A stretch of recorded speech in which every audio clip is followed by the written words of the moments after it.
cavalière.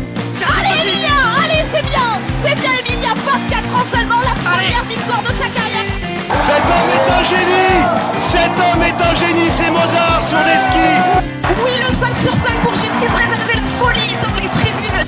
C'était un martin pêcheur, et bien là c'est un martin tireur. Un drôle d'oiseau qui s'envole avec une carabine dans le dos. Il a oublié de mettre des balles dans ses chargeurs apparemment. C'est bien dommage. Bonjour à toutes et à tous et bienvenue pour un nouveau numéro de Biathlon Live, votre podcast 100% biathlon. Comme disait un certain Martin Fourcade lors des Jeux Olympiques de 2018, sport de merde, mais c'est pour ça qu'on l'aime tant. Et je crois que cette phrase fonctionne très bien avec ce qu'on a vécu, notamment dimanche sur la Mass Start féminine avec Lou Jean Monod et Franziska Preuss. Ça a été bouleversant, déchirant. Beaucoup d'émotions durant ce week-end avec donc cette course au général chez dames, mais aussi ces adieux des frères Beu. Un week-end qu'on n'est pas prêt d'oublier, en tout cas, ça c'est sûr, qui a marqué les esprits, qui a marqué même l'histoire, j'ai envie de dire, de la discipline. Et pour revenir sur ce week-end d'Oslo Women's Cologne, je suis avec Aurélie et Jérémy. Salut tous les deux. Salut Romain. Est-ce que je vous demande comment ça va ou pas? Tu peux demander, mais moi j'ai eu un peu la larme à l'œil toute la journée, donc je pense que j'ai des yeux d'hamster albinos tout gonflés. Ouais, ça va. T'étais sur place, pour rappel, ouais. Aurélie, ce week-end. J'étais sur place, donc je suis un peu fatiguée, je suis désolée, mais ouais, super week-end. Triste que ce soit fini, mais fantastique, oui, beaucoup d'émotions. On va en reparler, j'imagine. Ouais. Oui. Mais c'est bien que tu vas pouvoir nous parler de ton expérience sur place. Ça va être assez sympa comment tu as vécu ces courses, ces dernières courses. Les frères Beu, le Taraillé Beu, notamment, Aurélie, forcément. Entre autres. Qui comptait beaucoup malade. Pour toi. Oui. Évidemment. Et Jérémy, comment ça va le moral en ce dimanche soir? Non, mal, là je suis dans le déni encore. je me dis non, mais demain il y a une nouvelle course, donc Lou va rattraper des points, tout va bien. Non, je pense que c'était le scénario idéal en termes de dramaturgie, parce que vraiment sur la dernière course et puis la dernière boucle de la dernière course de la saison, enfin c'est génial en même temps parce que c'est plus rigolo que les globes joués 3 mois avant. Mais ça se termine pas comme on voulait et ça restera vraiment dans les trucs du sport. Oui. Je le mets dans mon top 5 avec la Coupe du Monde, la finale contre l'Argentine, quoi. En vrai, je trouve que... Ou le poteau de Gignac en 2016 aussi. Oh là là. Voilà, non mais tout ça, pour moi, ça restera dans ces choses où on s'en remet pas, en fait. Mais bon, on espère que la suite sera belle pour Lou Jean Monod, qui a tellement mérité. Enfin, qui méritait beaucoup, qui est très méritante. En tout cas, vous entendez, on est encore sous le coup de l'émotion de ce qui s'est passé dimanche.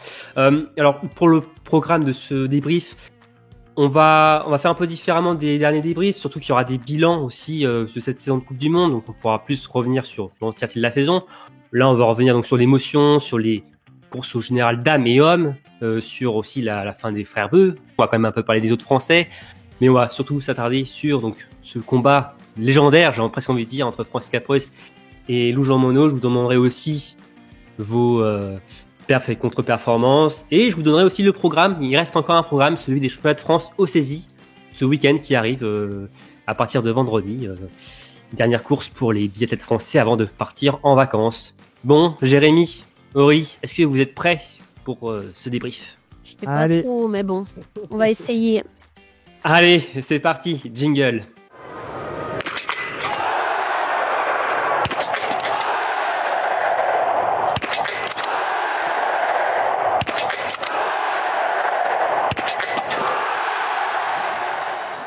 Et pour commencer, et pour la dernière fois, je vous pose cette question, Aurélie et Jérémy, quelle a été votre course de ce week-end?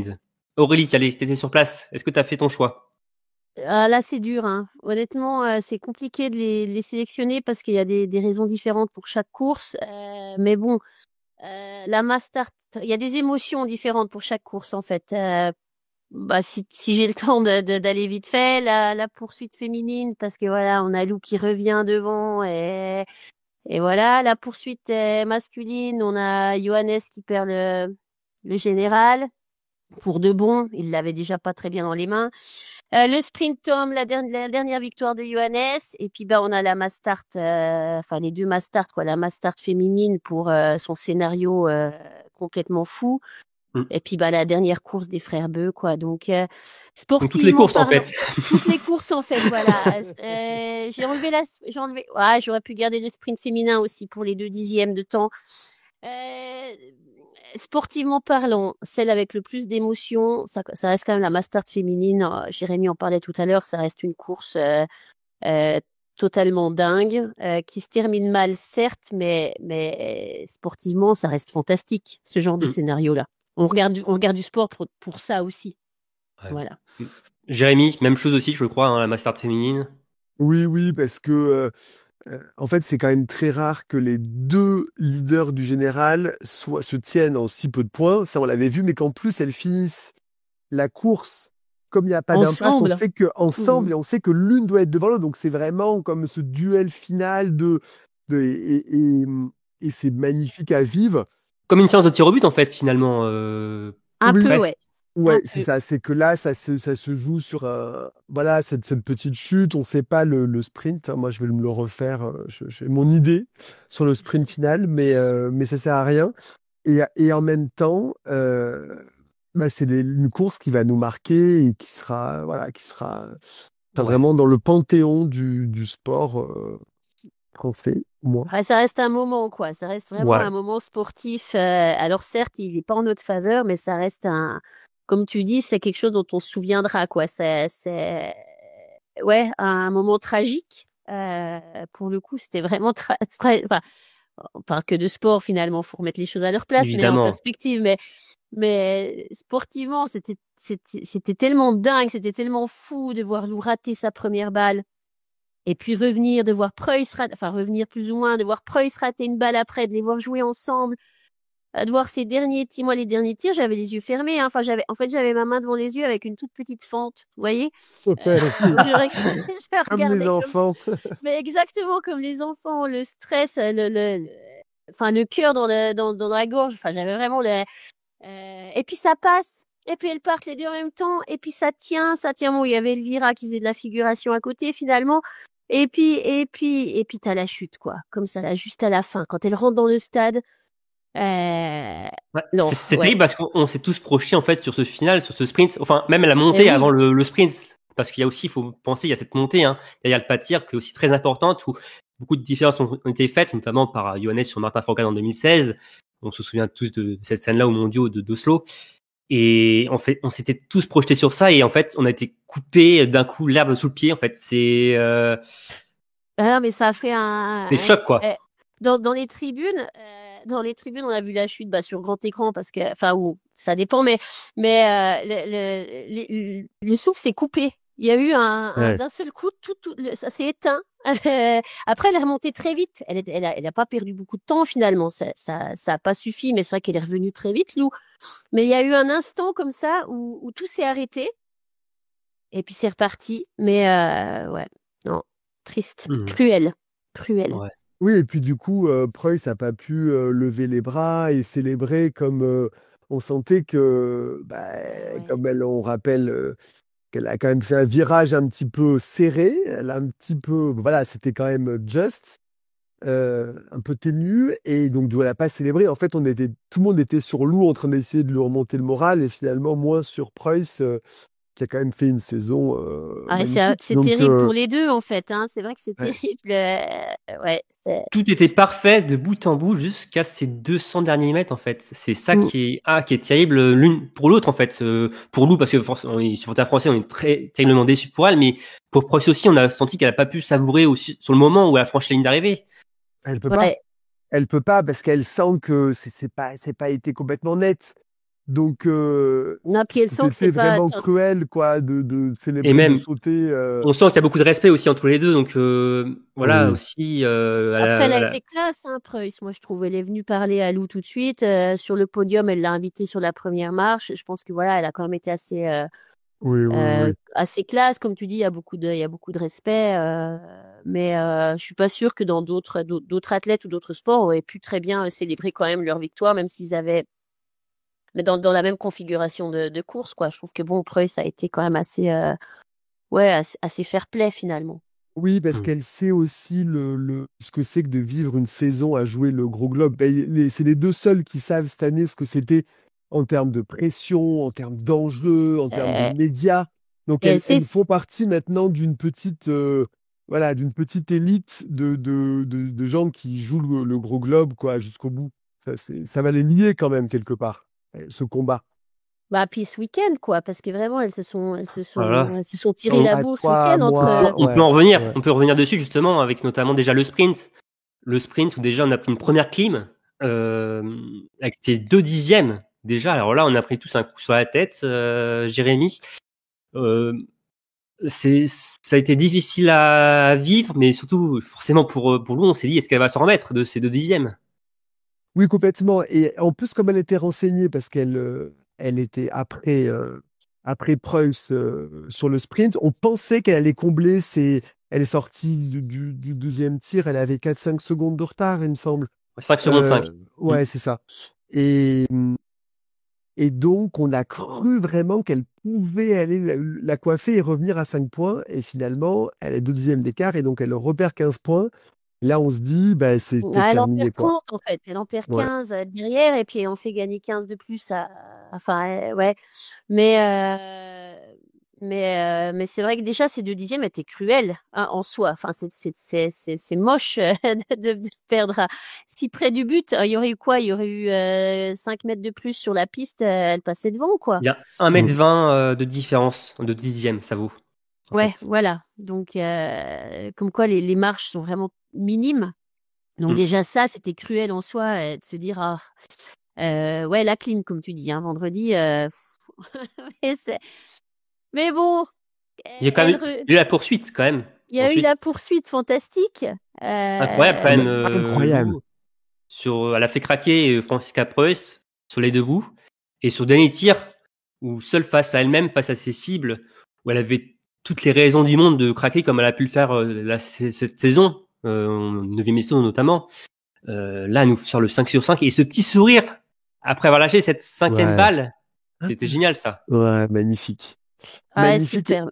Et les concurrentes qui ont joué le jeu qui se sont battues, Idalienne, Lena Ekigros qui semble-t-il lui casse un bâton. Enfin, il y a une sorte de bâton cassé oui. où C'est passé un peu inaperçu, mais elle a cassé un bâton. Ouais. oui.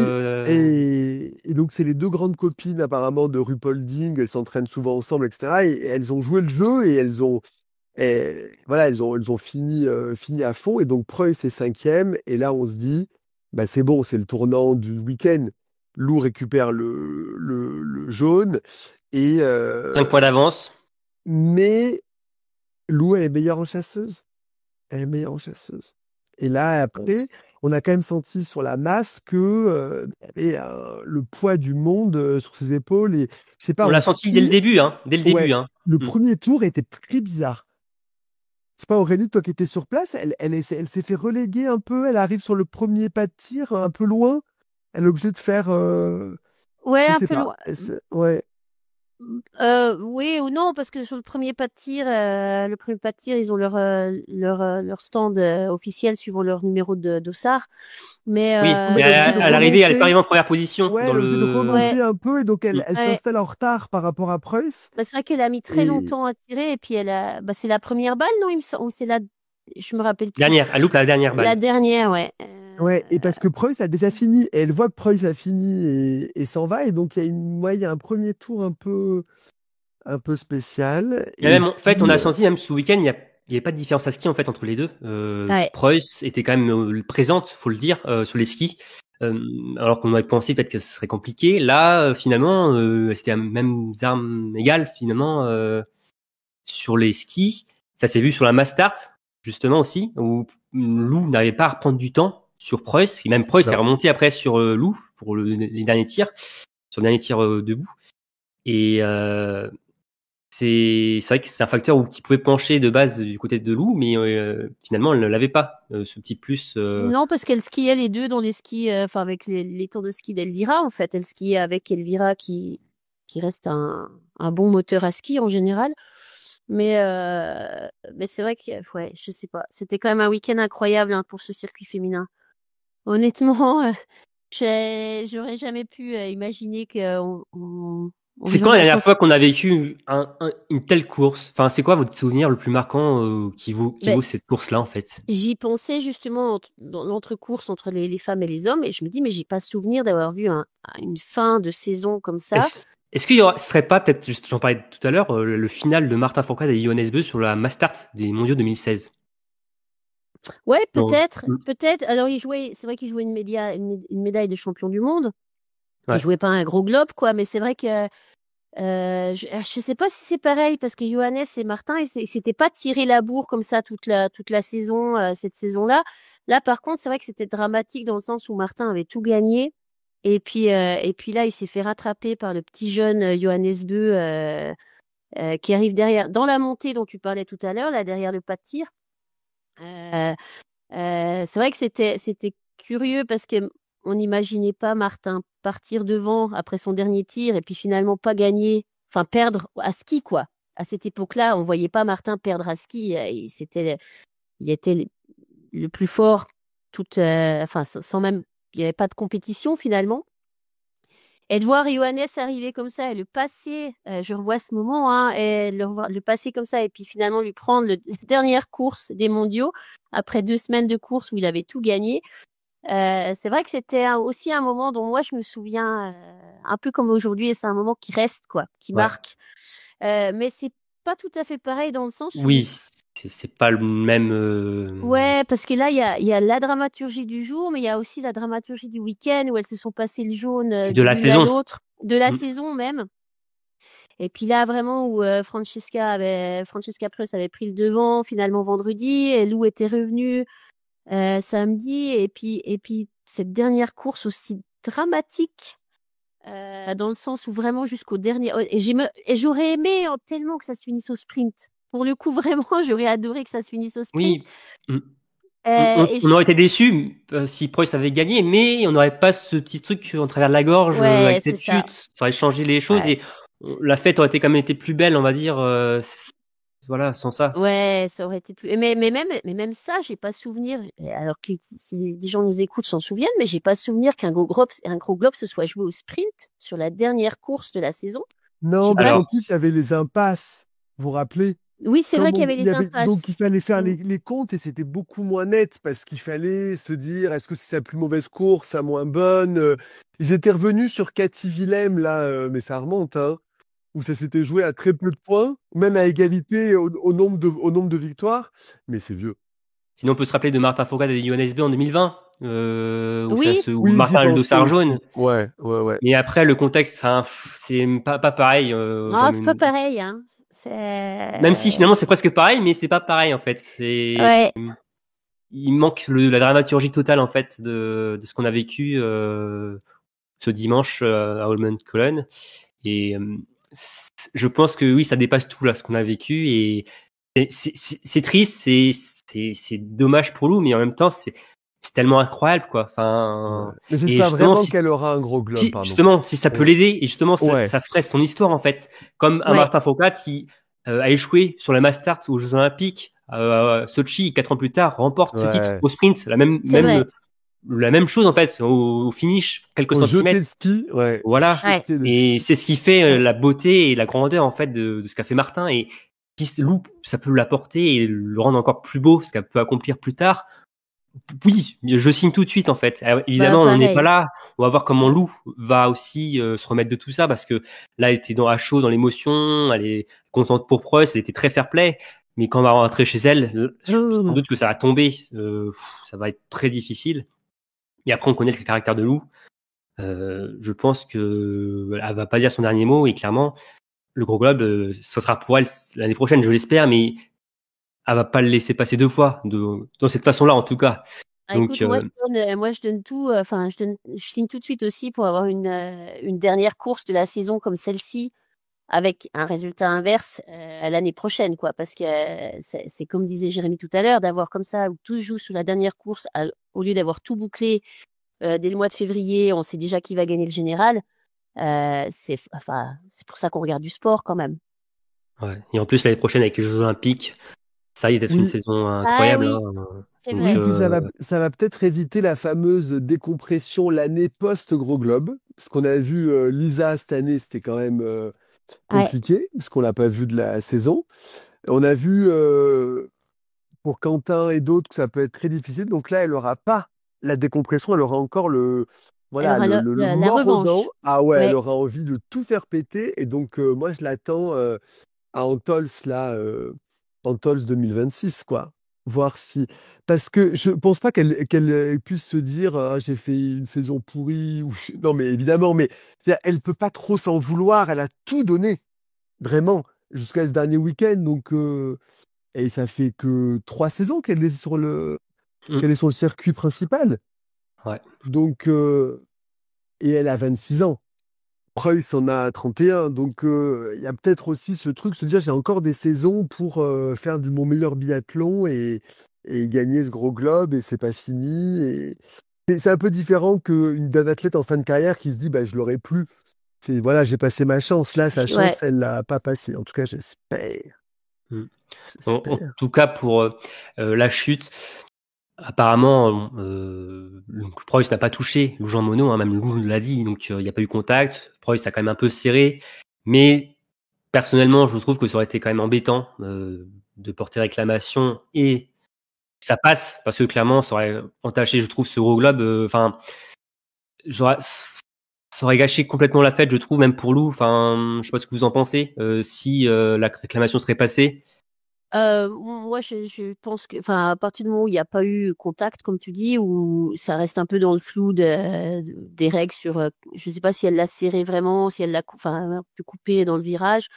Je trouve qu'il n'y a pas réclamation à faire. Je trouve que c'est propre de la part de la France d'avoir retiré sa réclamation après avoir regardé les images.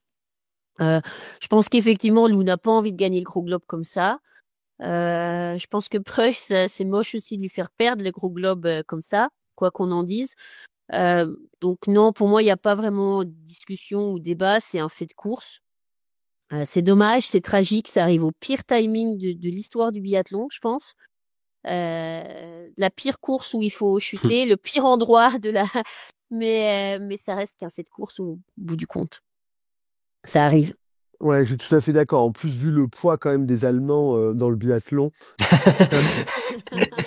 j'aurais été un petit peu étonné quand même qu'ils reviennent. C'est trop d'enjeux, quoi. Si on passe, donc non, la France a bien fait. On se serait un peu ridiculisé avec le seum à la Belge là, à répéter pendant un an qu'on a été volé. Non, parce que c'est vrai qu'elle aurait pu prendre un peu de marge, mais Lou a dit j'aurais fait pareil. Enfin, en tout cas, que voilà, à partir du moment où Lou n'a pas senti une volonté de l'autre de vraiment le Oui, oui. couper ou de la déstabiliser, ou voilà, c'est l'athlète aussi qui sent. Et puis, je pense que, comme on disait tout à l'heure, elles ont trop de respect l'une pour l'autre pour Ouais. gagner sur tapis vert. Donc, Preuss aurait été disqualifié, elle aurait perdu aussi le petit globe de la Mastart. Euh, Ça aurait enfin, fait non, beaucoup. ouais, Oh, c'est ça aurait trop été moche compliqué. quand même, hein. Ça aurait Oui, été oui, moche. complètement. Ouais. Complètement. Mais pas chaque année, quoi. Une fois, mais C'est pas bon. deux, quoi. Non, C'est bon.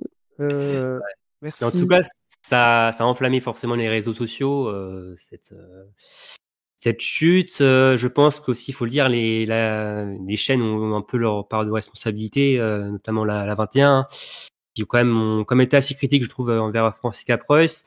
À l'inverse, j'écoute. Alors, je regarde sur la chaîne d'équipe, hein, mais sur Eurosport, j'ai aussi écouté des extraits qui, eux, directement, avec Loïs Haber, a dit c'est la faute de Lou, directement, qui a mal joué le coup sur le virage.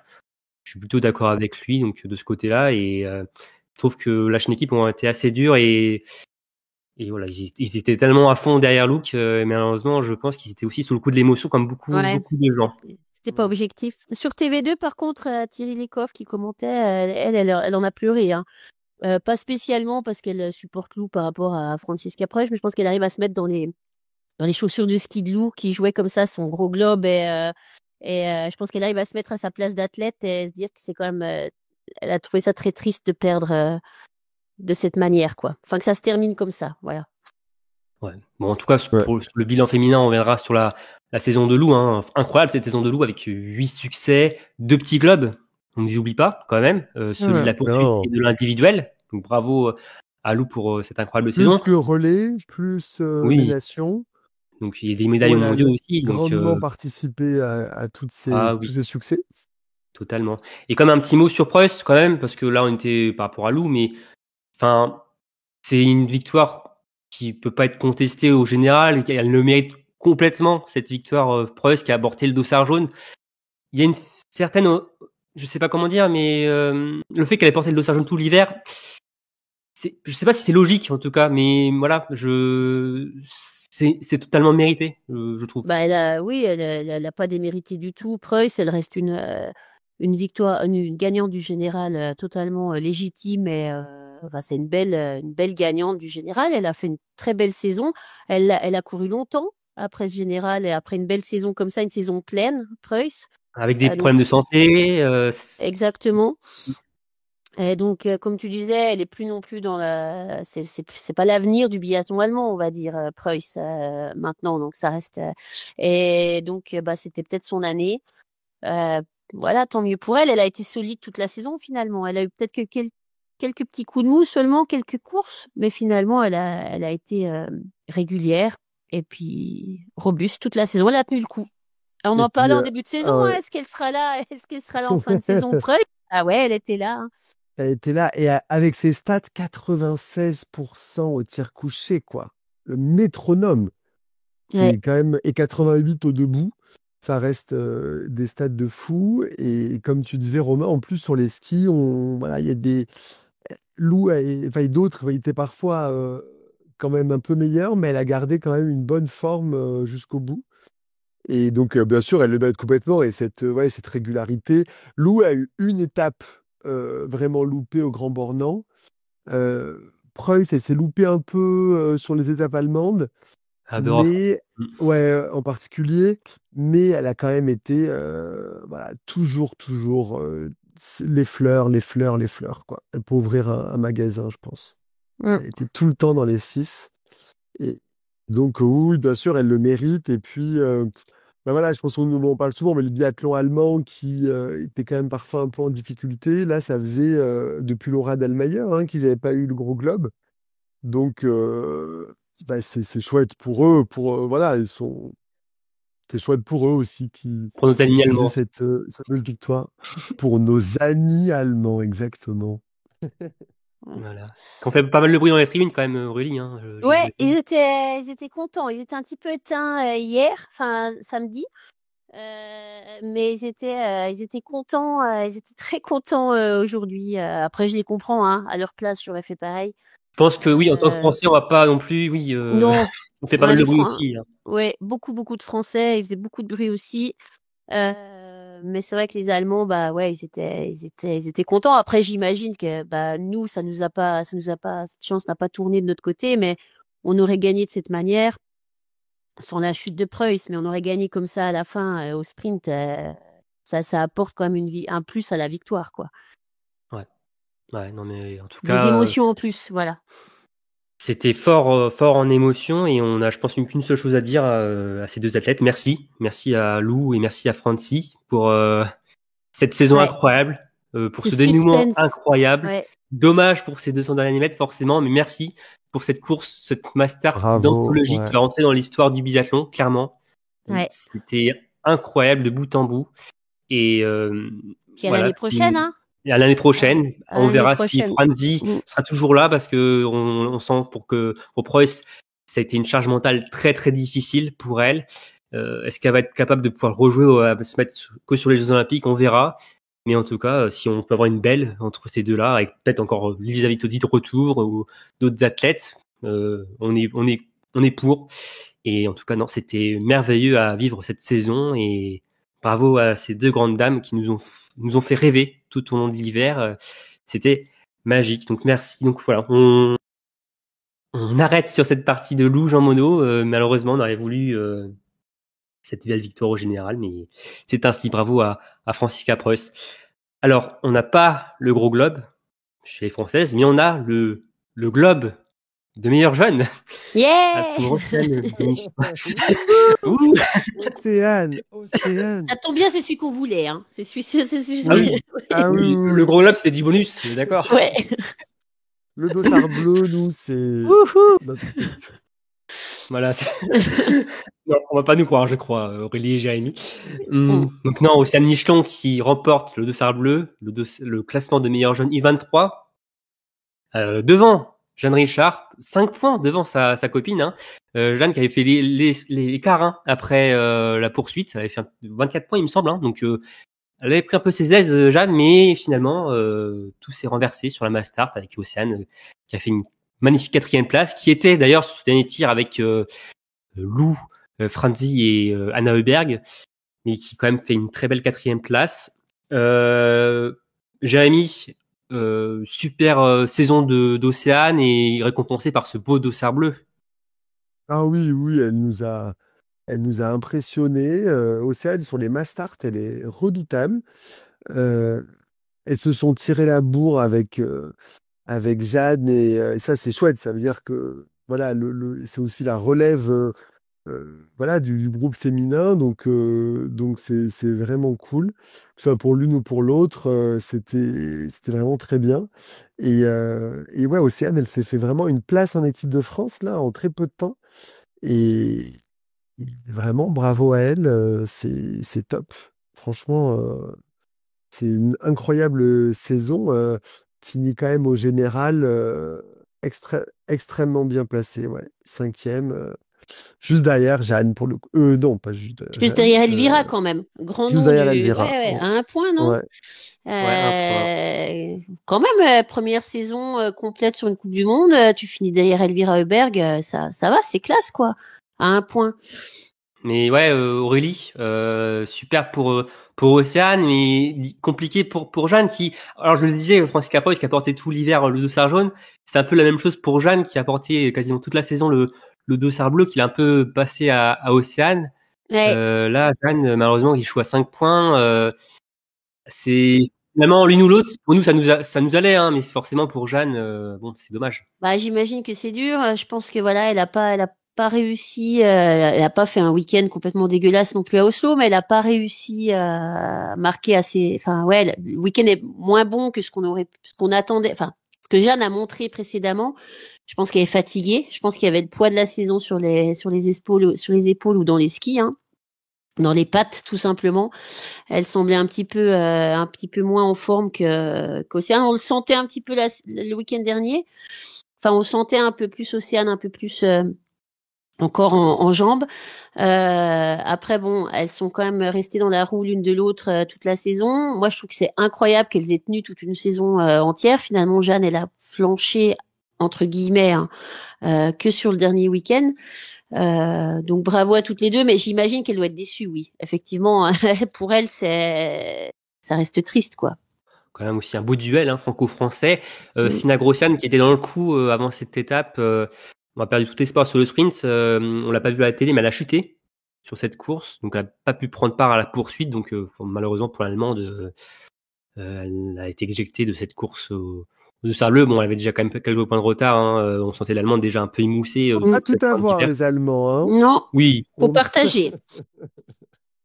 Ah, je pense qu'ils sont quand même, oui, ils peuvent nous laisser comme le dossard bleu. Bah oui. C'est gentil. Mais non, c'était une belle bataille aussi entre les deux Françaises et maintenant, bah, on va voir la suite parce que c'était 2 belles surprises cette saison. Maintenant, on attend un peu la confirmation quelque part l'année prochaine avec en plus une qualification aux Jeux Olympiques à avoir. Ça va être aussi une belle bataille entre elles avec leurs coéquipières. Et ça, c'est plus dur, hein, parce que je pense que c'est plus facile d'arriver et de créer la surprise quand il n'y a pas vraiment d'attente sur soi. Et puis voilà, après, il faut garder le niveau, quoi. Il y a un standard qui a été mis. Et il faut. Ouais.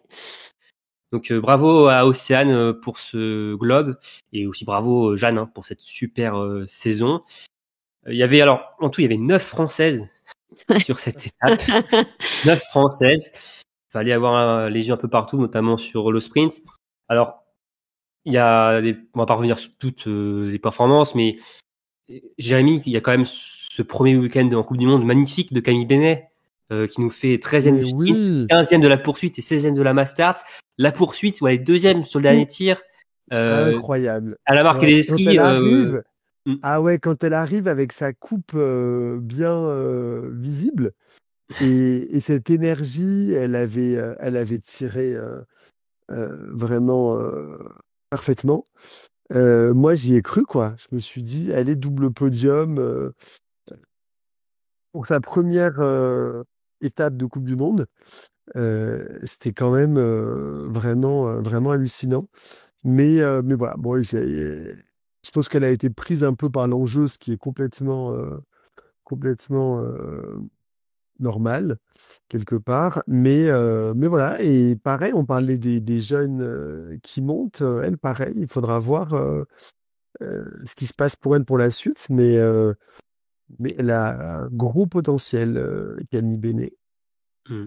Alors, il y a une petite déception, c'est pour Amandine Mangin, et qui elle aussi découvrait la Coupe du Monde grâce à son quota nominatif en étant la meilleure junior sur les mondiaux d'Östersund. Malheureusement, ça n'est pas passé sur le sprint 64e. C'est dommage. Bon, c'est une bonne expérience quand même pour Amandine. Il n'y a pas d'immense déception évidemment pour elle. Elle a pu aussi apprendre au bord de piste. D'ailleurs, on avait vu une vidéo de l'IBU, un réel où elle était, on la voyait sur le tir de loup, le dernier tir de loup sur la poursuite. Elle était toute contente pour sa coéquipière. Donc c'est des images, des choses à emmagasiner pour la suite. Donc voilà, il y a ces petites déceptions pour Amandine, mais c'est toujours une belle expérience. Aurélie, il y a Paula sur la Mastart, 5e. Incroyable. Alors il faut être honnête, hein, la Mastart, on était tous focalisés sur le combat, la bataille Lou, Franziska Preuss. Mais c'est vrai qu'aussi il faut regarder les autres performances derrière. Il y avait donc Océane 4e, mais Paula aussi 5e. C'est génial. Ben oui, c'est génial. En plus, enfin, c'était pas gagné, quoi. Enfin, moi, Paula, je l'avais un peu, elle a fait quelques fautes au tir.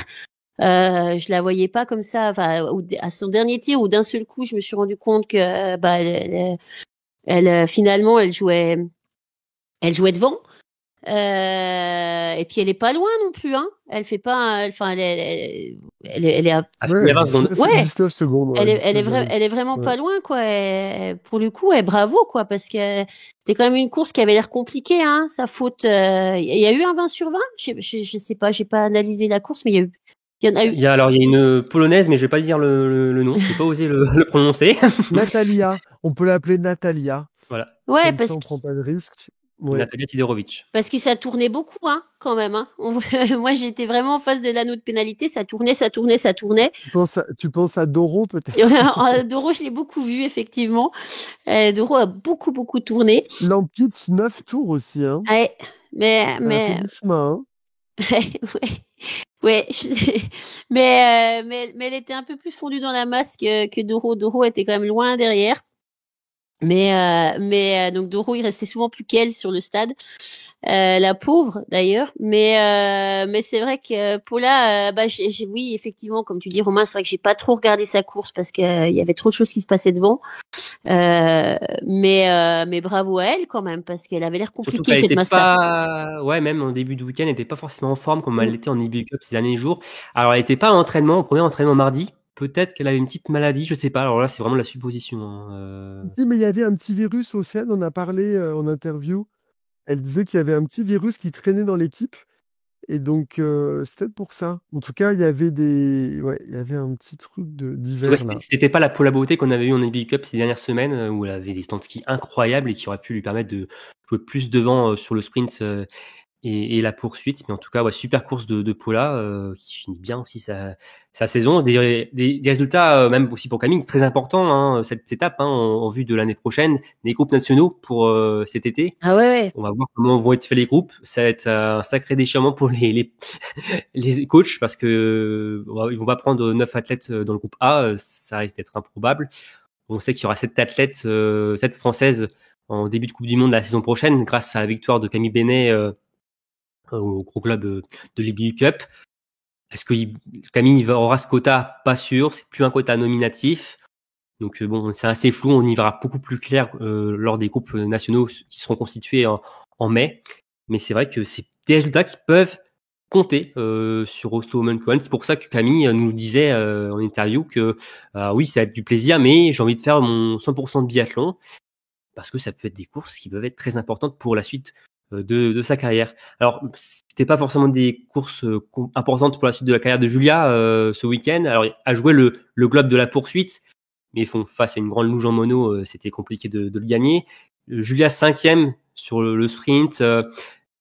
Compliqué sur les skis, encore une fois, on sent que la maladie était encore là, que bon, elle a pas pu jouer à 100% de ses moyens. Donc elle a fait ce qu'elle a pu sur ce week-end de compétition, Julia. Sophie Chauveau, je parlais de courses importantes. Malheureusement, Sophie en méforme totale sur ce week-end à Oslo, qui était malade à Pokluka, mais là, qui a été un peu transparente, faut le dire, sur cette étape en Norvège, et ça nous peut-être donne des regrets finalement aussi de pas avoir vu Voldia, Galmas Paulin. Ça nous interroge aussi sur le par choix, rapport à cette sélection. Bon, après, ça a été décidé déjà en amont, plusieurs jours et semaines avant cela, mais bon, c'est dommage de pas avoir une athlète plus en forme que Sophie, et c'est vrai que pour Sophie, c'est une fin de saison assez compliquée qu'on n'a pas trop vu sur la Coupe du Monde, faut le dire, sur le mois de mars. Et Justine aussi, aussi comme à Pokluka, une semaine un peu compliquée. 40e du sprint, 20e sur la poursuite, une belle remontée, et 11e de la mass start, mais avec quand même pas mal de foot. Donc week-end, on va pas retenir. Elle était déjà en vacances, Justine. Hein. La tête y est pensé plus peut-être aux courses de loup qu'à ses courses. J'ai l'impression. J'ai l'impression. À mon avis, la tête n'était plus. Elle a été d'un grand réconfort, manifestement. Vraiment, c'était beau, les images d'elles deux qui ont l'air très, très amies dans la vie, et d'être là. Et oui, je pense qu'elle jouait plus rien, et que là, il y avait quand même le globe du sprint, quand même. Elle était à 7 points de Preuss. Donc, on va dire que tout se jouait là pour Justine. Mais malheureusement, ça l'a pas fait dès le tir couché. Elle a fait 3 fautes, il me semble, sur le coucher du sprint. Donc, malheureusement, ça a démarré dès le début très, très compliqué pour Justine. Donc, on espère quand même que pour l'an prochain, les stades de tir elle va retrouver ces stades de tir un peu plus élevés. Parce que si elle garde le temps de ski, par contre, ça elle peut a perdu 5% faire mal. Sur la saison par rapport à la saison dernière, Justine. Donc, c'est là on voit la différence. Où elle avait terminé 3e ou 4e du général. Là, elle termine 8e du classement. Donc, c'est pas non plus un classement catastrophique, évidemment. Mais, non, mais je la voyais gagner le général en pré-saison. Hein. Je crois que je l'avais pris. On en reviendra sur les bilans. Oui, elle était 4e la saison dernière. Ouais. Là, 8e. Et d'ailleurs, j'ai pas donné le classement de Julia, 3e, Julia Simon du général. Donc, super saison aussi de Julia qui, malgré des problèmes physiques cet hiver, en début et en fin de saison, elle a quand même s'est fait une place parmi les grandes encore. Lors de cet exercice 2024-2025. Bien, alors pour terminer sur la partie dames, comme je le disais, on va pas trop s'éterniser, on restait surtout les parties gros globes et émotions du moment. Je vais vous demander votre performance et contre-performance de ce week-end. Aurélie, ta perf, c'est quoi? Ma perf, c'est Ida Lien, la Norvégienne, qu'on n'a pas beaucoup vu non plus cette saison. On a commencé à la revoir un peu le week-end dernier, il me semble. Mais qui a fait on a dit big up, c'est tout, on est big up, Donc c'est pour ça. Mais qui fait un week-end fantastique à Holmenkollen, qui fait des super courses, qui va très vite, qui est la meilleure norvégienne finalement du week-end et de loin. Alors, la mass start, ça l'a pas trop fait, mais sprint poursuite. Elle a été dans le coup, elle a bien tiré, elle a bien skié, et puis elle fait les fleurs les 2 fois. Donc de 4e place, c'est toujours la place un petit peu cruelle, elle a pris la place de Jeanne. Mais bon, Idalin, pour moi, c'est c'est pas la Norvégienne que je voyais vraiment ce week-end, quoi. Je voyais plus Schirkeheid. Elle avait déjà montré des belles choses à Pokluka. Mais elle avait déjà fait un bon week-end le week-end dernier, c'est vrai. Elle allait plus vite le week-end dernier même. Elle était encore plus rapide. Ouais. Alors avant ta contre-perf, Aurélie, Jérémy, ta perf à toi. Moi c'est les Nike Gross. j'en parlais tout à l'heure, qui a cassé le bâton. Oui, une belle perte de sa part. Merci, merci. Et, Ça n'a pas suffi, malheureusement. Ça n'a pas suffi. Mais on mais apprécie elle veut quand même l'effort. passer devant. Voilà, on apprécie le geste. Elle lui passe devant sur la poursuite. Ça, on avait beaucoup aimé. Et du coup, elle décroche, il me semble, son premier podium de la saison. Si je dis pas de bêtises, il y a beaucoup de quatrième place, Lena Ekigros. Elle aussi, je crois que c'est son premier podium. Donc voilà, bravo à elle. Les Suisses sont bons en cette fin de saison. C'est clair. Mais si elle pouvait casser le ski. Ou la Cara, c'est- vas-y, la Cara, vas-y, va jusqu'au bout. Non. Ça Mais nous arrangerait. non, mais en tout cas, oui, c'est vrai que Lena Ekigros, qu'on n'a pas beaucoup vu cet hiver, faut le dire, qu'on attendait beaucoup après une dernière saison qui était très bonne. Malheureusement, oui, c'est vrai que c'est comme bien l'avoir en fin d'hiver sur le podium et c'est une très très belle performance jusqu'au bout pour Nike Gross. Bah, Jérémy, tu as gagné la main pour ta contre-perf.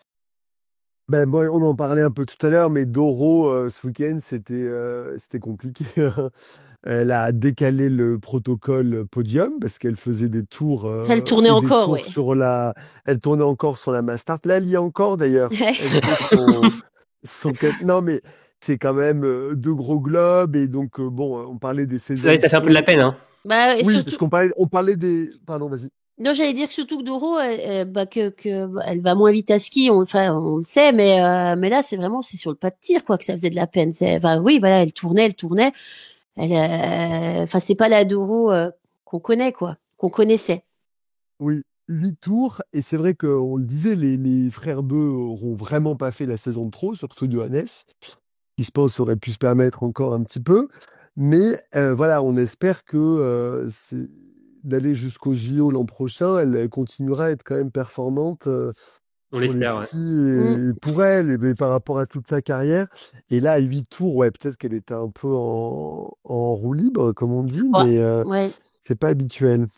Ouais, mais après, bon, c'est une dernière course de saison. On sait que des fois, bon, les performances sur cette course-là, des fois, ça peut être assez terrible, hein. Après ces derniers tours, moi je les ai vus, hein, elle faisait sa récup, hein. Elle poussait plus vraiment sur les bâtons, hein, elle y allait tranquillos. Après je la comprends, hein, il y avait plus grand chose à jouer quand t'es déjà 5-6 minutes derrière. Mais Oui. bon, ça explique, je sais plus combien elle a de minutes de retard, 7 minutes 30 ou quelque chose comme ça. Bon, elle a pas poussé dans le dernier tour.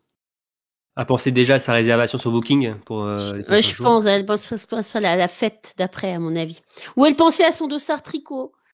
Peut-être qu'elle s'est dit, vrai, au moins, qu'elle a gagné avec Tarier. Voilà, j'ai le dossard tricot. J'ai au moins ça à fêter aujourd'hui. Donc voilà. Mais bon, je sais pas si ça va lui suffire comme consolation. Rappelle peut-être Aurélie pour les auditeurs qui connaissent pas le dossard tricot. Je l'appelle le dossard tricot, mais en fait, il s'appelle le Silver, le Silver Bible dossard. Enfin, le Silver. Ouais, c'est pas un globe, quoi. C'est juste le argent, quoi. Argent. C'est un dossard fait en tricot pour les plus de 33 ans. Le meilleur, c'est comme le dossard jeune, mais c'est le dossard vieux en fait. Non mais c'est le dossard plus de 33, gagné qui a été instauré par Suzanne Dunkley. Il y a pas pour le fun, hein, je pense au départ. Elle avait commencé à tricoter comme ça pendant qu'elle faisait sa récup des dossards pour les plus de 33, et puis que l'IBU a finalement instauré. Plus ou moins officiellement, on va dire. C'est pas un globe, mais c'est un dossard tricot, quoi.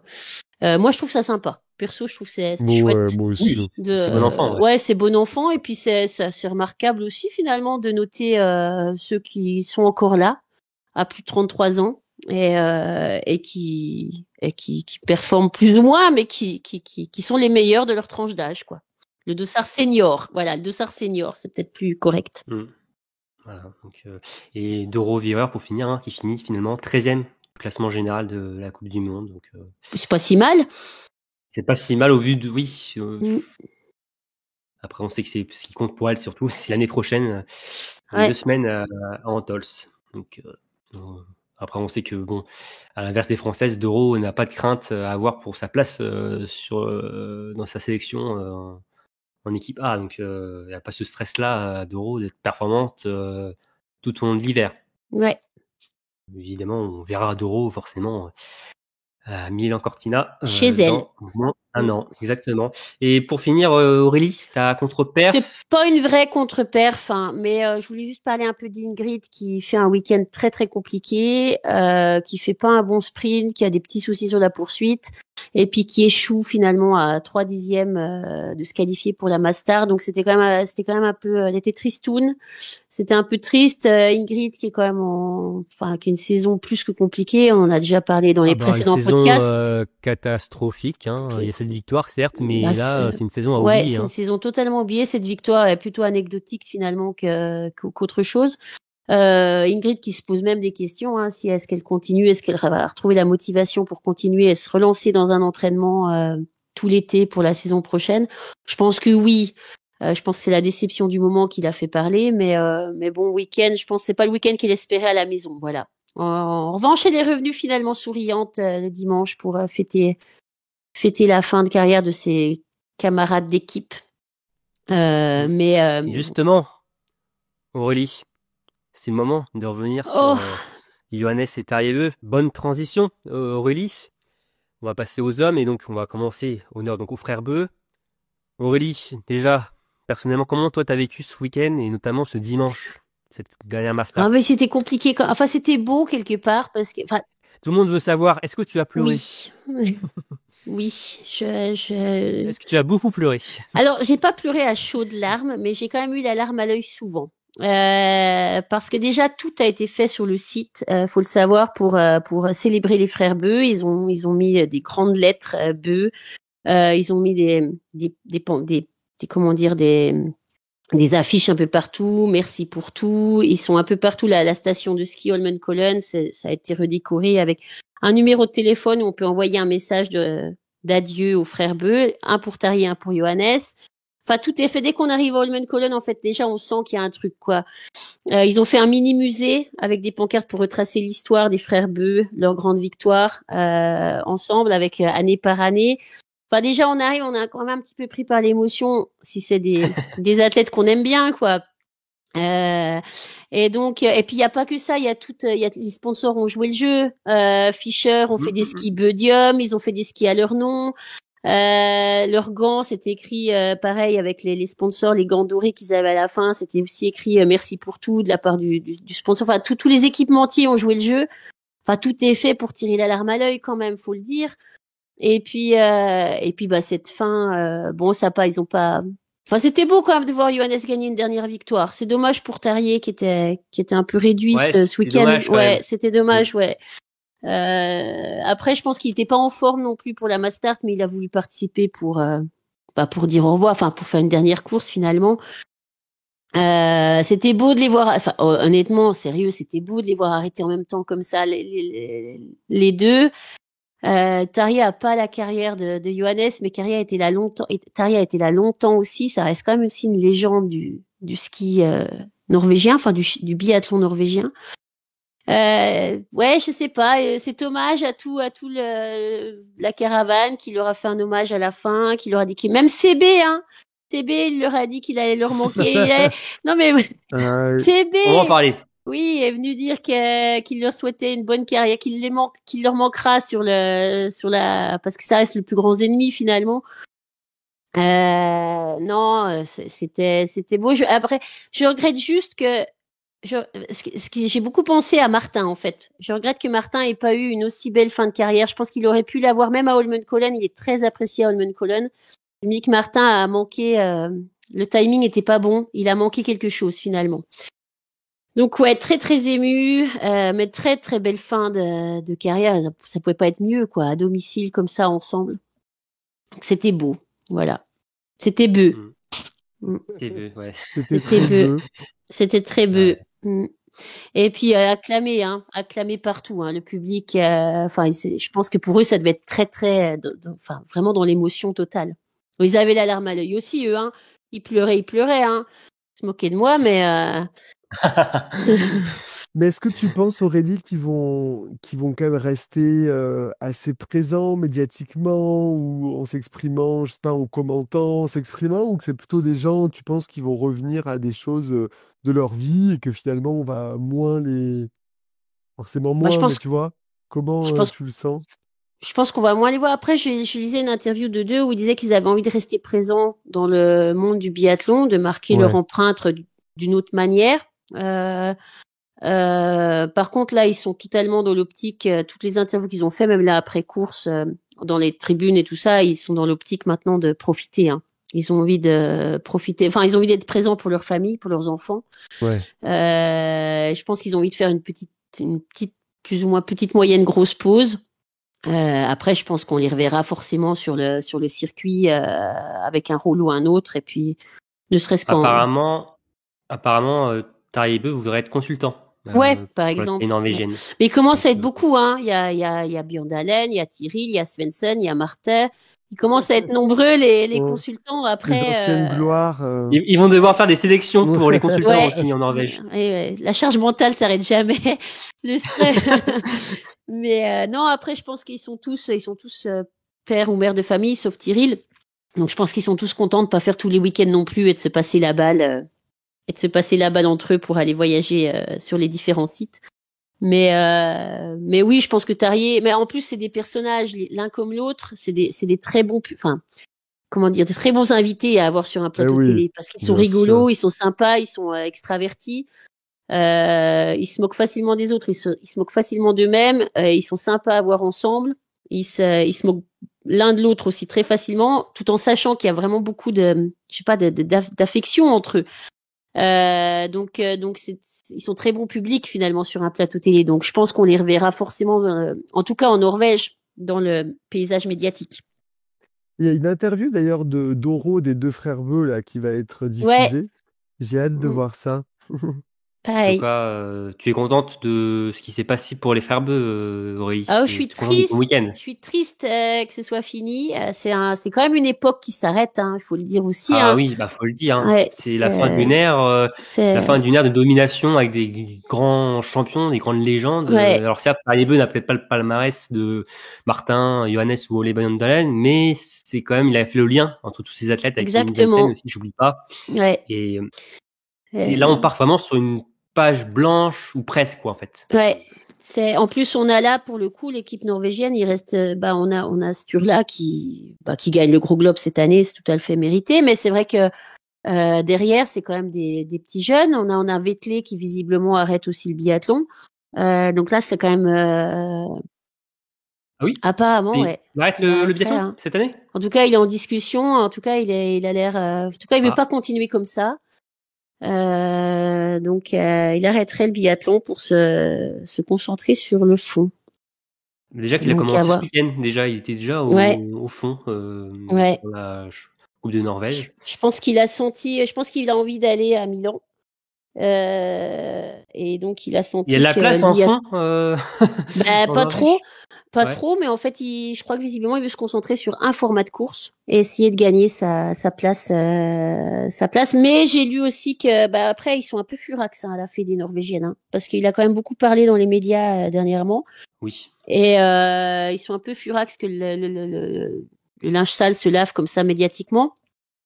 Et donc là, je crois qu'apparemment il y a un grand meeting, enfin une grande réunion cette semaine là qui va venir avec Vetley pour voir un Oula. peu où sont. Ouais. Je pense que ça va, je pense que ça Ça va va être un piquer. peu moche. Ouais. Et donc à voir, mais a priori, ouais, j'allais pas dire qu'il libère une place parce qu'il prenait déjà plus de place, mais c'est vrai qu'à part ce tour-là, c'est quand même la jeune génération là qui arrive derrière. Un Donc grand c'est une autre turnover. époque. Voilà, un grand turnover. Donc c'est un autre chapitre du biathlon norvégien finalement qui s'ouvre. Et donc il s'ouvre Aurélie avec Sturla Holmgren comme nouveau numéro 1 mondial, Ouais. le meilleur biathlète de la planète. Aurélie, alors comment tu t'as savouré ce titre de Sturla, toi qui étais pour Johannes? Alors moi j'étais à fond pour Johannes. Je voulais vraiment que Johannes gagne ce dernier Gros Globe. J'étais déçue sur la poursuite. Alors ça partait déjà mal, hein, avec la maladie de Johannes, l'étape Oui, il y précédente. avait quand même un sacré avantage Il y pour avait- Sturla, hein, on l'avait dit. Voilà. Hein. il y avait un énorme gap. Après, bon, j'y croyais quand même en me disant que tout restait possible, ça reste du sport. Mais bon, ça Il partait est pas costaud, bien. hein. Il est costaud sur là.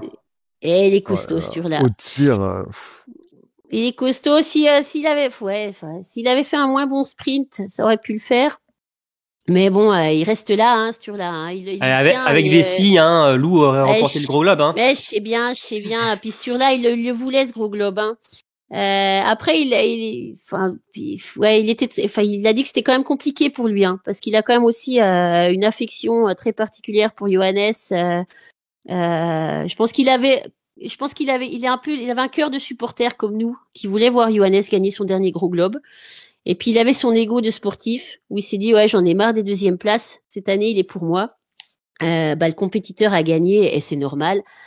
Et de voir Sturla aussi ému sur la poursuite, puis même aujourd'hui, hein. Enfin, après la Mastart, quand il a reçu son gros globe, de voir Sturla, lui aussi, il a beaucoup pleuré ce week-end. Vous voyez, il n'y a pas que moi. Mais de voir Sturla comme ça aussi ému, d'avoir enfin le Graal après lequel il courait depuis plusieurs saisons, l'éternel numéro 2, bon, ça m'a réconcilié avec la défaite de Johannes et puis la victoire de Sturla. Finalement, ça reste beau quand même aussi.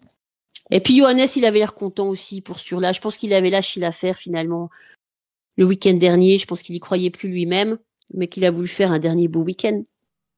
Jaime, est-ce que c'est une passation pouvoir, une vraie passation de pouvoir entre Sturla et Johannes?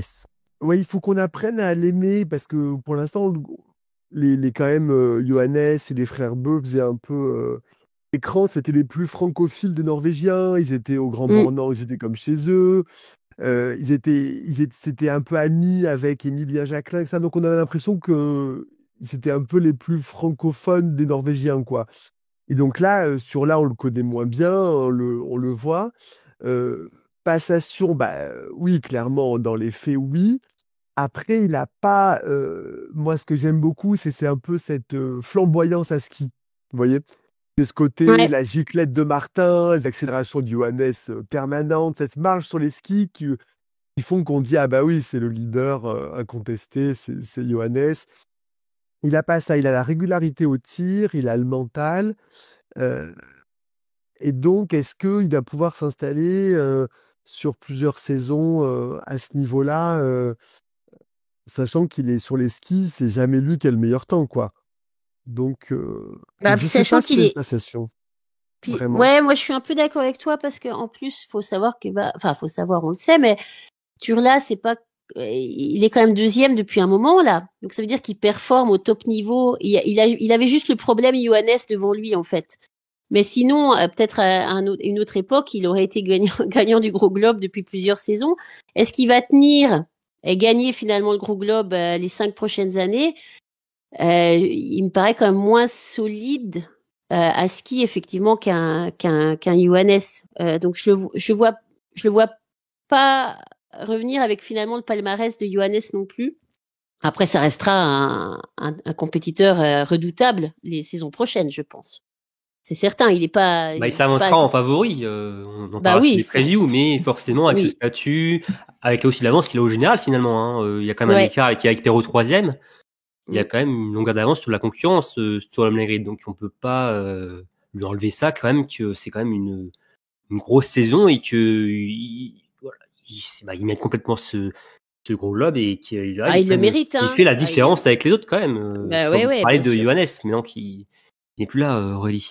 Mais non, c'est au cas où. Voilà, mais après, on le voit aussi très vite, hein, que d'une saison à l'autre, tout peut être bousculé. C'est très compliqué à s'avancer avant de voir les 2-3 premières courses. Donc tout reste ouvert pour la saison prochaine.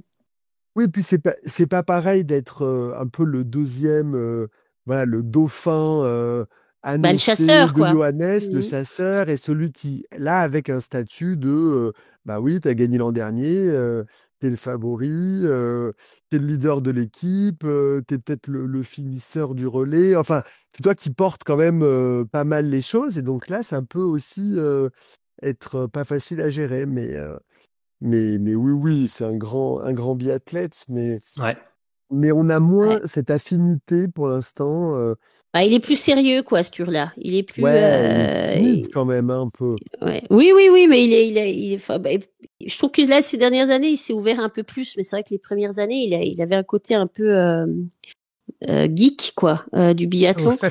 Non, mais vraiment, quoi, très très sérieux, vraiment focus. Je trouve qu'il est un peu plus fun là sur ces peut-être 2 dernières saisons. Où il s'ouvre un peu plus, il est un peu plus rigolo, il est un peu plus dans la légèreté, on va dire, tout en ayant des résultats très, j'allais dire respectables, mais mieux que ça, quoi. tout en faisant des superbes saisons. Donc, je pense que bon, peut-être qu'il sera, je sais pas, peut-être qu'il va embraser ce statut de leader de l'équipe norvégienne, et puis on va lui découvrir une toute autre personnalité les saisons prochaines. J'espère, ce serait chouette. Ouais, en tout cas, on a hâte de revoir un peu ce remaniement norvégien de cette sélection, parce qu'on va voir ce que ça va donner, parce que là, je le disais, on tourne une nouvelle page aussi pour le général, mais avec les légendes qui viennent de partir, mais aussi pour cette équipe norvégienne qui va être aussi pas mal bouleversée. Oui, et puis au niveau de l'encadrement aussi, parce que Siegfried, c'était quand même le projet, c'était quand même Johannes beaucoup. Ouais. Donc comment ils vont, est-ce qu'il va rester il va rester au moins l'année prochaine, ça c'est sûr. Encore un an, mais après, à voir. C'est vrai que c'est la question. Après, il y a de beaux talents, hein. Après, je suis pas inquiet pour l'équipe norvégienne. Il y a quand même de beaux talents. Ça va quand même. Notamment un petit Zach Frey qu'on a pas mal vu ce week-end, qui est tout jeune, hein, qui a 20 ans ou 21 ans dans ces eaux-là. 21, je crois. Ouais, donc c'est peut-être le futur Johannes Bö, on ne sait pas. Mais en tout cas, c'est vrai que oui, on va pas s'inquiéter du côté de la Norvège, mais sinon, pour finir sur Sturla, qui a quasiment tout remporté, sauf le globe du sprint, qui revient à Johannes Bö, mais sinon, c'est une saison complète. Une razzia Sturla en Coupe du Monde. Et bravo en tout cas aussi à Sturla pour cette saison magnifique. Alors maintenant, on va parler des Français. Alors une saison un peu compliquée, une étape un peu plus compliquée. On a senti que beaucoup de Français étaient à bout de souffle physiquement, mais on a quand même deux résultats à sortir du lot. C'est le podium de Quentin sur la poursuite, 3e, et la 2e place d'Eric sur la mass start. À choisir, vous préférez quelle, on va revenir sur les deux performances évidemment, mais les deux athlètes, mais vous préférez c'est laquelle vous avez le plus vibré finalement? Moi, j'ai opté pour Eric parce qu'il n'a pas commencé le week-end extrêmement bien. Et donc, je me suis dit, voilà, la mass start, il termine 2e. Et il n'est pas loin de Seb Samuelsson, qui était en mission en termes norvégiens, donc imbattable. Mais voilà, il fait un beau 19 sur 20 et il termine la saison en beauté, 3e du général. Donc voilà, ça je trouve valide sa saison incroyable et il va falloir compter sur lui la saison prochaine assurément. Alors Eric, il finit à combien de points il finit à quand même 240 et quelques points de ce tour-là, donc il y a quand même de la marge entre les deux, mais il y a quand même une belle progression d'Eric cet hiver, on l'a beaucoup dit quand même, et c'est vrai que Eric va se présenter en tant que numéro 2 mondial, Aurélie, l'année prochaine. Ben ouais, je pense que ça va être le challenger de Sturla, moi, un des challengers de Sturla. C'est le métier qui rentre, n'est pas Sturla qui veut faire sa première saison et puis à venir jouer le gros globe avec Johannes Bö. Mais justement, et d'ailleurs, ça me rappelle qu'on parlait des gros globes qui se jouaient sur la dernière course, à la première saison de Sturla. Ouais, la première saison de Sturla. Avec Johannes Bö à Östersund sur la mass start. À la bagarre comme ça toute la saison et puis sur la dernière étape, ouais. Voilà, donc c'est vrai que là, ça me vient comme ça parce qu'on en reparle, mais c'est vrai que oui, il y avait eu cette course. C'est la même nation, c'est la même nation. C'est vrai, oui, c'est vrai que un peu moins de cette concurrence de pays. Bon, c'est quand même un gros globe norvégien, quoi. Ouais, mais c'était chouette quand même. C'est chouette quand même quand ça bagarre comme ça jusqu'à la fin. Mais oui, du coup, Aurélie, tu disais quoi sur non, oui, je pense que il va être comment dire, un grand challenger de Sturla l'année prochaine. Et j'espère qu'il va en donner à recoudre. On dit ça On va Du donner fil à à- retordre. Fil à retordre. on va donner du fil à retordre à ce tour-là et j'espère que la saison prochaine, ce sera ce tour-là contre Eric qui joueront sur la dernière Mastart pour le Gros Globe. Bon, un petit mot quand même sur Quentin. Quentin qui remonte 5e finalement du général, qui n'est pas Un bon 3e week-end, comme Quentin. il espérait, mais un très bon week-end de Quentin. Ouais. Et cette poursuite, ce duel avec Tommaso Giacomel. Gagnant. Duel gagnant. Ouais. On sait que Quentin, c'est pas forcément le meilleur des sprinters, donc on se disait, ça va être compliqué. Mais Quentin, encore une fois, il avait la patate sur ce week-end. C'est fou, hein. Enfin, on pourrait encore courir jusqu'en juin, il Ouais. fait dans les meilleurs temps de ski, quoi. Enfin, alors, il n'y a pas de Ouais. neige, mais Il malheureusement. avait l'air heureux ce week-end. Il avait l'air souriant, heureux. Enfin, moi, je l'ai trouvé il devait d'avoir un mindset, un état d'esprit, pardon, très positif. Il devait penser à la fête lui aussi. Il s'est dit, allez, plus vite on termine. C'est pour ça qu'il allait si vite. Plus vite Ouais, la en fête plus, sera là. T'as les proches, il y a beaucoup de proches qui sont là sur ce Ouais. week-end de compétition, donc c'est une fête. Et Quentin, bon, il jouait pas non plus, il a ses 3e place, mais il n'y a pas non plus d'objectif majeur sur ce week-end pour le Jurassien. Donc, Non, mais il s'est bien battu. Hein. Il fait quand même un super week-end. Moi, je Oui. trouve de jouer au sprint avec Tommaso là sur la poursuite, c'était sympa. Il y a la dernière balle sur la Mastart, quoi. C'est dommage. Mais sinon, il fait une belle Mastart. Il finit quoi? Il finit aux 5e. fleurs. Il finit 5e. La poursuite, bon bah il y a aussi la balle de trop, les 2 balles de trop, mais mais sinon il fait quand même un bon week-end. Il fait des bons résultats. Moi, je pense qu'il finit en beauté. On en parlait le week-end dernier. Il valait mieux finir bien une saison que bien la commencer. Donc, je trouve que Quentin, là, il peut partir en vacances tranquille. Ouais. Il va peut-être falloir recompter sur Quentin l'année prochaine pour le Gros Globe, finalement. Est-ce que, Ouais, j'espère. avec le départ de Johannes, Quentin qui est quand même beaucoup mieux que ses 2 dernières saisons, où il était quand même compliqué, qu'il avait accusé le coup avec le Gros Globe.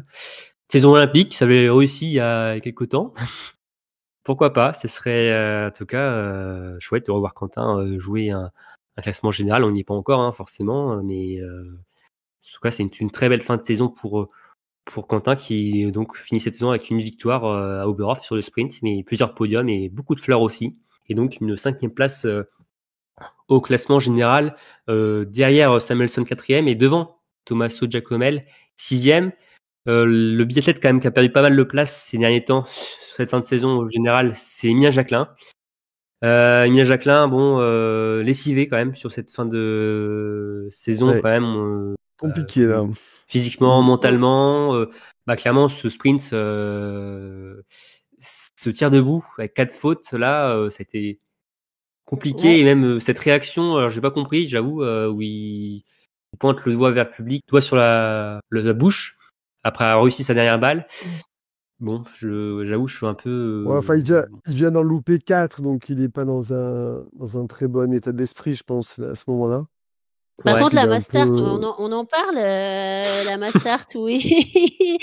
Je crois qu'il a tout misé. Il a dit, allez, quitte Ouais. à. Allez, on joue, ouais. Il a J'ai mis rien à tapis. perdre, ouais. Je fonce, bon, bah, ça l'a pas Et fait, hein, mais, je suis crevé au milieu de la course. Je suis ouais, parti un peu même vite. pas à la moitié, je crois, hein. Au milieu du 2e tour, il me semble, ça commençait à peiner déjà. Ça Mais, piquait, mais bon, Peut-être c'est parti un rigolo. petit peu vite, ouais. Un Ouais. petit peu, ouais. Un petit peu. 19e finalement à l'arrivée, hein, Emilien, avec 3 fautes sur les tirs debout. Il finit à 2 minutes 10 de Samuelsson. Et c'est vrai que oui, il a fait un début de course canon et puis bon, il est petit à petit rentré dans le rang. Emilien, Ah, mais ça sentait pas malheureusement, bon, hein. oui. Je sais pas vous, mais c'est vrai que je sais pas s'il y a quelqu'un on va qui être y a honnête, cru. Hein. hein, je pense qu'on l'a dit pas mal entre nous. Oui, on a vu ce début de course, on s'est dit, Ouh. ça nous rappelle des courses. Ouch. Ouais. Ouais, ça sent le coup de Après, moins c'était bien, marrant quand même. C'est une dernière course. Il avait Oui. plus grand chose à jouer non Voilà. plus. C'était pour le show, en fait. Je pense, un quasi, hein, mais bon, ça, ouais. C'était, c'est Emilien, quoi. On l'aime comme ça aussi. Ouais. Sinon, pour les autres Français, je retiens aussi la 9e place d'Emilien Claude sur le sprint. Très belle performance du Français, hein, qui fait une très belle saison. Emilien qui termine à la 21e place du classement général de la Coupe du Monde, donc c'est Pas quand même mal. très satisfaisante pour Emilien, qui a fait en plus ses premiers relais gagnants en plus chez les hommes. Donc non, c'est vraiment top, une très belle saison pour Emilien. Sinon, on avait un Oscar Lombrado qui a été très bon du côté de Nové Mesto et aussi à Fogluca. Bon, Oscar qui était malade, donc bon, on va pas s'arrêter sur ce résultat parce que malheureusement il n'était pas au top de sa forme, il n'a pas pu se battre à 100% de ses moyens. Et on a Fabien et Antonin qui, physiquement eux aussi ont accusé le coup, qui malheureusement n'ont pas pu performer sur cette étape d'Oslo-Holmenkollen. Quand même, au final, les Bleus remportent la Coupe des Nations. C'est ce qu'on retient quand même si ce week-end a été un peu en dents de scie, un peu compliqué dans l'ensemble. Mais Coupe des Nations, première fois que l'équipe de France remporte cette. Incroyable. C'est fou, hein, remporter Incroyable. ce trophée. Je rappelle, c'est sprint, individuel et tous les relais compris, même aussi mixtes. On divise les points par 2 pour les mettre chez les dames et chez les hommes. Et de battre les Norvégiens sur ce classement, je pense, c'est l'énorme grosse cote qu'on n'aurait pas imaginé là. Ah ouais, la satisfaction de la saison pour l'équipe masculine. Vu la densité de l'équipe norvégienne, c'est vraiment, c'est beaucoup joué, je pense, sur les relais, tous gagnés par les Français. Et puis par quand même, parce qu'il faut se rappeler, il y a 2 saisons quand même pour les hommes. Là, on a un groupe qui challenge les Norvégiens, donc c'est super, quoi. Et donc tous y contribuent, donc c'est super, quand même. Bravo au groupe de Simon Fourcade, avec en plus le globe du relais. C'est 5 victoires en Coupe du Monde. Il y a 3 Français dans le top 10 du classement général. C'est un sacré rebond quand même pour les hommes de Simon Fourcade et de Jean-Pierre Amat. Et bravo à toute l'équipe de France masculine et qui se joint à ce qu'ont fait les Françaises aussi de leur côté pour une saison complètement historique pour l'équipe de France de biathlon. On en viendra sur les bilans. Pour terminer, vos performances et contre-performances. Aurélie, ta performance, on va en parler un peu, on va s'arrêter un peu dessus quand même. C'est qui ? Ma performance, c'est CB. Il est venu faire la nique aux Norvégiens à domicile. Pour la dernière course de la saison, il était heureux. A été content. A été content. Celui-là, il l'a attendu. Et quand même belle perf de CB, il faut le dire. On va reparler après de sa comment on dit ? Célébration. Sa célébration. Donc voilà, c'est Samuelsson qui remporte la dernière Mastart de la saison. Et chez les Norvégiens, deuxième course de l'hiver, et puis il a fait ça proprement, quoi. Mais 4e place du général, je le lisais, donc il est bien monté sur cette fin d'hiver, Samuelsson. Ouais. Donc et puis il a fait un week-end. Il a mal commencé son week-end, mais bon, il s'est bien remis sur la poursuite et puis il finit bien sa saison. Je pense que là il est parti, il part en vacances heureux. Je crois que Aurélie, dans 2 semaines, on va avoir le discours de Samuelsson. Je joue le gros globe l'année prochaine. Forcément. Forcément. Oui. Forcément. Maintenant, déjà, il n'y a plus les frères Beu. Et puis là, il part sur une victoire. Donc là, il est remonté à bloc, je pense, pour la saison prochaine. CB. Et Jérémy, alors... oui, le petit prodige norvégien. Isaac Frey. Alors avant ça, j'ai encore mieux à te demander, c'est ton analyse sur la célébration de Samuelsson. Ah oui. Quand même. Alors pour ceux qui n'ont pas vu la célébration, Samuelsson a quand même pas mal chambré la tribune en posant le doigt sur sa bouche. Oui. Qu'est-ce que t'en dis, Jérémy, en termes d'analyse moi, je suis donc technique. spécialiste chambrage. Non, j'ai trouvé que c'était une bonne guerre parce que vraiment, les Norvégiens, ils le charrient aussi beaucoup et ils se moquent beaucoup de lui. Donc, je trouve que c'est normal qu'il fasse un petit chute en arrivant. Et non, j'ai trouvé ça marrant, mais sans revenir à celle de Julia, moi, je suis quand même pour toutes les célébrations. Je trouve ça chouette que les gens s'expriment parce qu'après, on reproche au sport d'être trop policé et d'être chiant. Donc, on peut pas non plus s'insurger. Puis il a pas fait des doigts d'honneur non plus. Là. Oui, t'es pas loin. T'es pas loin. Je pense que c'est un peu ce qu'il voulait dire, mais. D'ailleurs, j'ai pas vu quel doigt il avait mis sur la bouche, donc. Oui, c'est vrai. On va regarder les images. On va regarder au ralenti.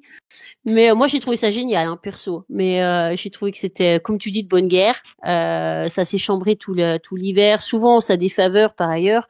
Là, pour le coup, il est chez les Norvégiens. Bon, il y a beaucoup de Suédois dans les tribunes aussi, hein. Mais il est chez les Norvégiens et puis il veut chambrer comme ça. Moi, j'ai trouvé ça super. Les médias norvégiens, par contre, ils sont sévères. Eux, ils estiment que c'est totalement impoli, irrespectueux. J'ai même vu un article qui dit que oui, victoire suédoise qui gâche ce qui devait être une fête le dernier jour. Ah oui, c'est vraiment le seum, quoi, en fait. Ouais. Ah ouais, là, c'était vraiment le seum. C'était vraiment le seum. J'avais même vu un article où il disait que oui, que Johannes, qui fait 4 fautes là finalement pour cette Mastart qui ne termine pas sur une victoire, et ils disent, et le pire du tout, c'est que la victoire revient aux Suédois Samuelsson à domicile. Ouais, c'était enfin moi ça m'a fait beaucoup rire. Moi je trouve que voilà, CB bon, il l'a mérité aussi cette victoire. Bon, c'est vrai que ça aurait été chouette de voir Johannes gagner, mais quitte à ce que ce soit pas Johannes, j'ai trouvé ça fun que ce soit CB, quoi. D'ailleurs Donc, aussi, quelque chose de très drôle, c'est alors les Suédois ont remporté le globe du relais mixte. Ils l'ont pris Ouais. samedi. On a vu une vidéo de CB, hein, mais il criait avec le globe. Ouais. Je crois Suède. ça faisait 5 ans qu'il ressonnait ça en lui. Je crois Ah de ouais, soulever un gros globe, enfin un globe de cristal. Ah, il s'est entraîné, hein. Il était, et ça s'est vu, hein. Mais c'est vrai que, mais c'est chouette. Enfin, moi j'aime bien ces faits de sport-là aussi. Et c'était. Ça va un peu manquer forcément avec les frères Beu en moins. Il y aura moins cette rivalité, ouais, on va je dire. pense quand même que la rivalité, elle est quand même nation. Oui. Ouais, je pense qu'elle est quand même ancrée dans la culture Suède-Norvège. J'aimerais bien que la France rentre un peu plus dans le game du chambrage aussi amical, hein, comme ça. Mais ce serait chouette d'avoir les trois comme ça, au moins en tout cas dans le monde du biathlon où ça joue quand même les trois nations. Ouais. Mais c'est vrai que tu veux du clash sur les réseaux, Rolly. Ouais, faut du clash sympa parce que ça reste sympa, hein, ça reste amical quand même et ça reste fraternel, on va dire. Mais bon, c'était chouette. Je te dis une fois que tant que Johannes gagnait pas, je trouve que c'était rigolo que ce soit CB qui vienne faire la nique aux Norvégiens comme ça chez eux. Ok. Jérémy, ta performance? Eh ben moi, c'est Isaac Frey, le jeune Norvégien qui a fait vraiment une étape canon. Et on sent que voilà, il est jeune, mais il monte en puissance. Il y a du potentiel, hein.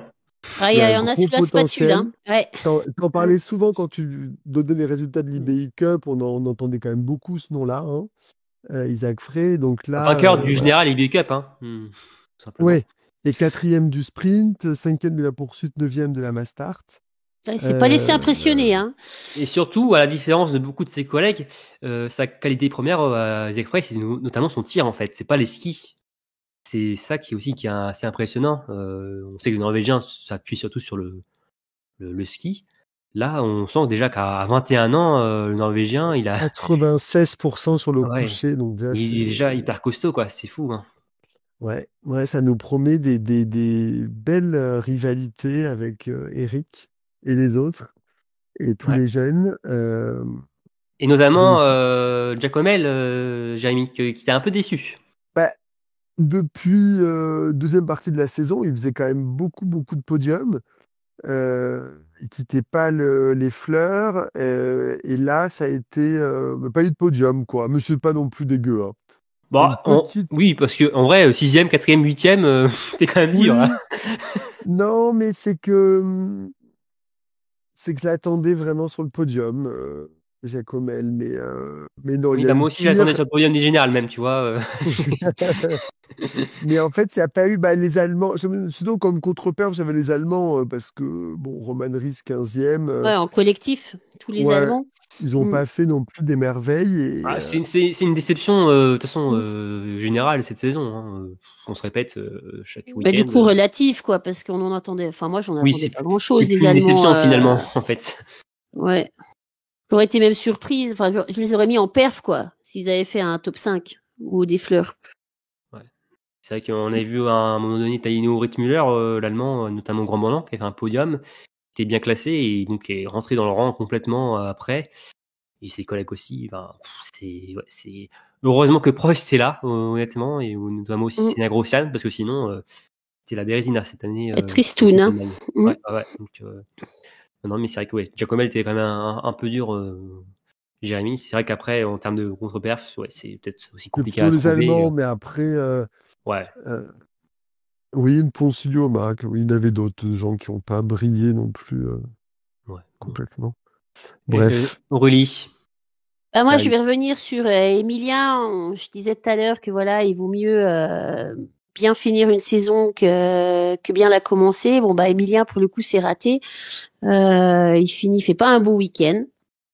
Pas sélectionné sur la poursuite, avec un sprint pas terrible, hein. Même moche. Même moche. Après, avec on en parlait tout à l'heure, avec ces 4 erreurs, enfin ces 4 erreurs, oui, 4 erreurs. Ces 4 erreurs au dernier tir debout. Pour le debout, du sprint, c'était pas. Et puis sur la Mastart, je pense qu'il a voulu jouer un coup, mais on en parlait déjà tout à l'heure, ça l'a pas fait, mais donc du coup, je pense qu'il finit quand même son étape finit en eau de boudin. Après, est-ce qu'on lui en veut? Non, il avait quand même l'air un peu déjà lessivé le dernier week-end. Donc voilà, mais bon, je pense que il était temps que la saison s'arrête.